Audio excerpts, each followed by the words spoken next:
Assalamu alaikum 10th class. Today it's our fourth lecture of the chemistry.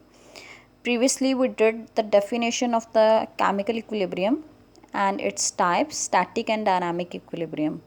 So today our topic, we are going to study dynamic equilibrium in the form of the graph. Okay.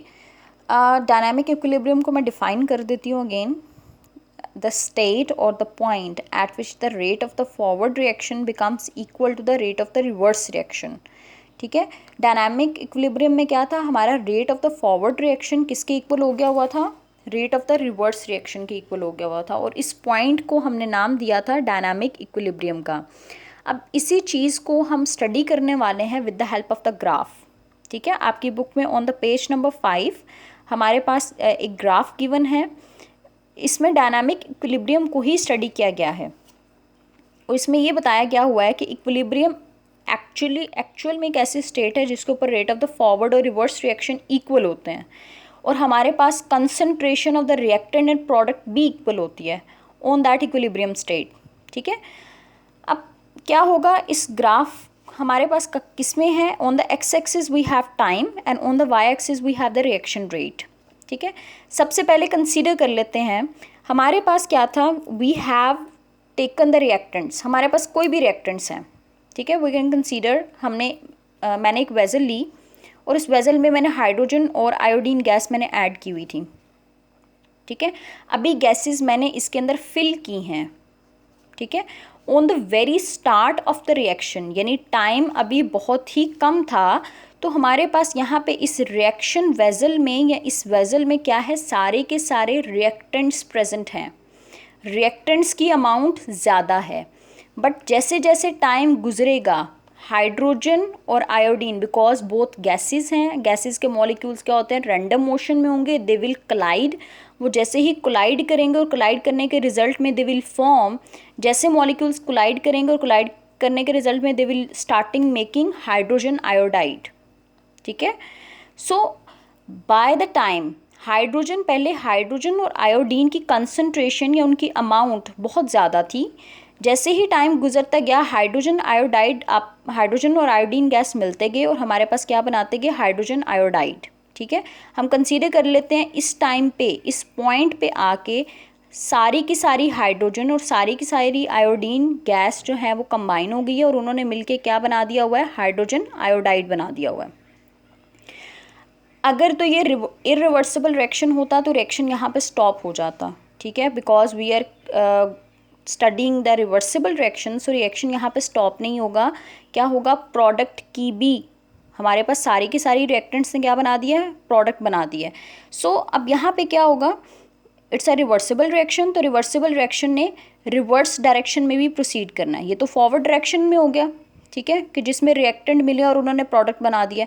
अब यहाँ पे product की भी capacity है कि वो दोबारा से ब्रेक डाउन होंगे, डिकम्पोज होंगे और दोबारा से रिएक्टेंट बना देंगे. सो सिंपल ये होगा कि हाइड्रोजन आयोडाइड क्या होगा, अब इस रिएक्शन वेजल में अगर मैं कंसीडर करूँ कि आफ्टर 90 मिनट्स, तो इस पूरी की पूरी वेजल के अंदर क्या होगा, सिर्फ और सिर्फ हाइड्रोजन आयोडाइड होगा. ठीक है. हाइड्रोजन और आयोडीन नहीं है. अब बिकॉज रिवर्सिबल रिएक्शन है तो क्या होगा, हाइड्रोजन आयोडाइड की कैपेसिटी है कि डिकम्पोज होगा और डिकम्पोज होने के बाद ये टूटता जाएगा और टूटेगा और टूटने के रिजल्ट में क्या प्रोड्यूस करता जाएगा, हाइड्रोजन गैस और आयोडीन गैस बनाता जाएगा. फिर एक ऐसा टाइम आएगा कि जिसके अंदर सारा का सारा हाइड्रोजन आयोडाइड ब्रेक डाउन हो जाएगा और दोबारा से क्या बना देगा, कंप्लीट हाइड्रोजन और आयोडीन बना देगा. सो this is the curve for the forward reaction and this is the curve for the reverse reaction. So forward reaction में हमारे पास क्या है, रेट, यहाँ पे जो हमारे टर्म्स लिखी हुई हैं, the rate of the forward reaction decrease and the rate of the reverse reaction increase. इस चीज़ का क्या मतलब है कि स्टार्टिंग पे फॉरवर्ड रिएक्शन बहुत तेज़ होगा, स्पीड अप होगा. स्पीड अप होने का मतलब है कि हाइड्रोजन और आयोडीन बहुत जल्दी से एक दूसरे के साथ मिलेंगे और मिल के हमारे पास हाइड्रोजन आयोडाइड बना देंगे. स्टार्ट पे तो रिएक्शन बहुत इंक्रीज था, तेज़ तेज़ चल रहा था, लेकिन यहाँ पे आके slow down slow down slow down slow down हो गया. ठीक है.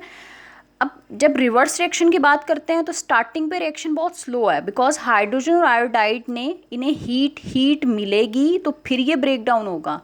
पहले थोड़ी हीट मिली थी, थोड़े हाइड्रोजन आयोडाइड बने हैं, रिएक्शन जो है वो अभी स्लो चल रहा है। ज़्यादा हीट मिल रही है, हीट मिलती जा रही है तो हमारे पास क्या होगा, ज़्यादा हाइड्रोजन आयोडाइड जो है वो ब्रेक डाउन होंगे और हमारे पास हाइड्रोजन और आयोडीन बनाते जाएंगे।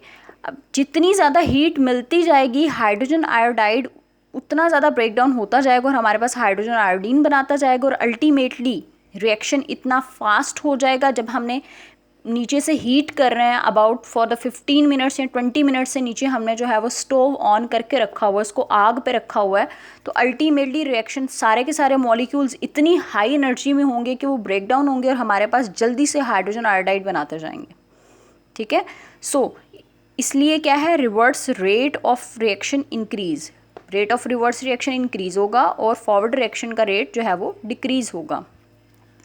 कंसीडर कर लें ये दोनों कर्व्स एक पॉइंट के ऊपर मीट कर रही हैं, मिल रही हैं।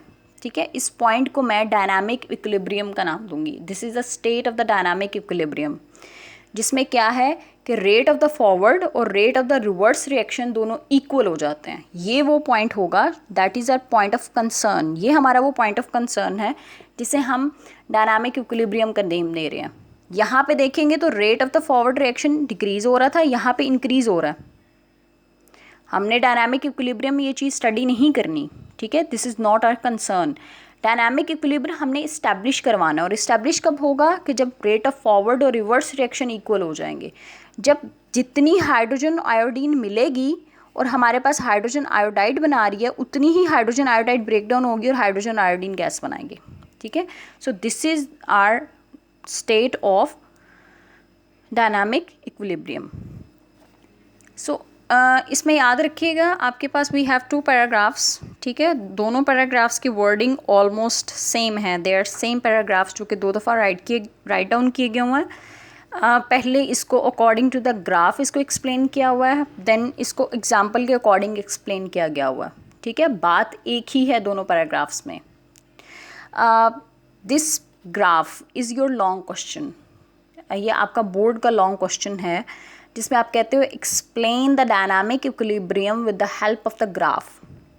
ठीक है, तो उसमें आप क्या करोगे, इसमें कंप्लीट इसको भी डिफाइन करोगे, ग्राफ भी ड्रॉ करोगे और फिर इसी ग्राफ को with the help of the example भी डिस्कस करोगे। ठीक है, so this is your long question.